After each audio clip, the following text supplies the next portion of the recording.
नमस्कार स्वामी भक्तांनो, माझ्या स्वामीला अर्पण मराठी चॅनलवर तुम्हा सर्वांचं मनापासून खूप खूप स्वागत आहे।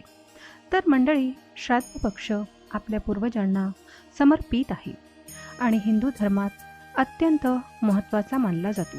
या काळात अनेक लोक पितृशांतीसाठी पिंडदान करतात, म्हणजेच पूर्वजांच्या आत्म्याला शांती मिळावी यासाठी विधी करतात। या पितृपक्षातील शेवटचा दिवस सर्व पितृ अमावस्या किंवा महालय अमावस्या म्हणून ओळखला जातो।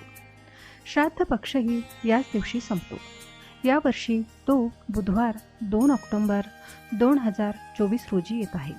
म्हणूनच सर्व पितृ अमावस्याविषयी काही गोष्टी आपण आजच्या व्हिडिओमधून जाणून घेणार आहोत। सर्व पितृ अमावस्या अशा लोकांसाठी अत्यंत योग्य आहे ज्यांना त्यांच्या पूर्वजांच्या मृत्यू तिथीबद्दल माहिती नाही किंवा ते श्राद्ध पक्षाच्या इतर दिवसांमध्ये तर्पण आणि पिंडदान करू शकत नसतील।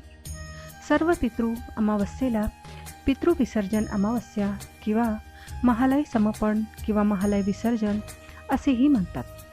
सर्व पूर्वजांचे आत्मा महालयाच्या दिवशी निघतात।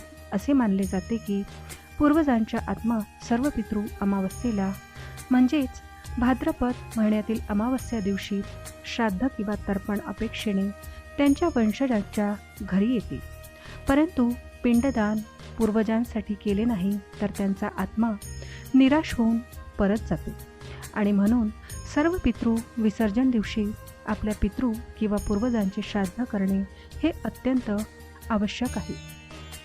पितृपक्षादरम्यान दिवंगत पूर्वजांच्या आत्मा त्यांच्या कुटुंबाच्या घरी आमंत्रण न देता भेट देतो आणि समाधानी झाल्यावर ते त्यांच्या वंशजांना आशीर्वाद देतात आणि परत जातात। असे मानले जाते की जर आपल्या पूर्वजांची नाराजी असेल तर आपल्याला आपल्या जीवनात विविध अडचणींचा सामना करावा लागतो। संपत्तीची हानी, जीवनाच्या सर्व क्षेत्रात अपयश आणि आपल्या मुलांशी संबंधित समस्या जेव्हा आपल्या पूर्वजांचा आत्मा अस्वस्थ असतो तेव्हा उद्भवतात। पितृपक्षातील इतर दिवसांमध्ये पितृशांतीसाठी श्राद्धविधी तुम्ही करू शकत नसाल तर तुम्ही सर्व पितृ अमावस्या दिवसाचा लाभ घ्यावा आणि तुमच्या पूर्वजांसाठी तर्पण किंवा पिंडदान विधी करावी। परंतु जे लोक या दिवशी आपल्या पूर्वजांना समर्पित धार्मिक विधी करत नाहीत त्यांना शारीरिक, मानसिक आणि आर्थिक समस्यांना तोंड द्यावे लागते, कारण त्यांचे पूर्वज निराश होऊन जातात। त्याचबरोबर आपल्या पूर्वजाशी संबंधित क्रिया करण्यासाठी काळे तीळ योग्य मानले जातात।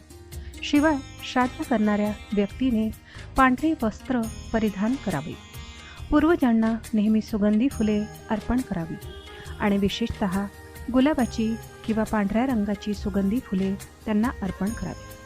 नेहमी नदी किंवा तलावाच्या काठी पिंडदान करावे।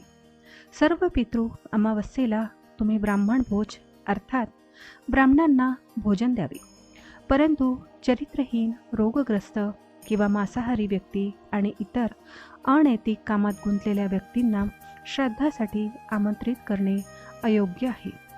असे मानले जाते की वेद आणि मंत्राचे ज्ञान असलेल्या ब्राह्मणाला अन्न अर्पण केल्याने किंवा दान केल्याने तुम्हाला शाश्वत पुण्य मिळेल। याशिवाय तुम्ही तुमच्या भाची किंवा पुतण्यालाही खाऊ घालू शकता। या दिवशी चणे, लाल मसूर, हिरवी मोहरी, बार्ली, जिरे, मुळा, काळे मीठ, लौकी, काकडी आणि शिळे जेवण खाऊ नये।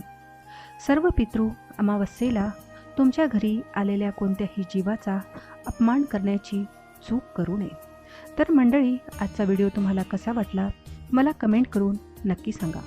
व्हिडिओ आवडला असेल तर व्हिडिओला लाईक करा, जास्तीत जास्त लोकांना हा व्हिडिओ शेअर करा, म्हणजे त्यांनासुद्धा ही माहिती मिळेल। चला तर मग आजच्या व्हिडिओमध्ये एवढेच। मी तुम्हाला परत भेटते अशाच एका नवीन आणि माहितीपूर्ण व्हिडिओमध्ये। तोपर्यंत सर्वांनी काळजी घ्या आणि असेच छान छान माहितीपूर्ण व्हिडिओ पाहण्यासाठी आजच आपल्या स्वामीला अर्पण मराठी चॅनलला सबस्क्राईब करा।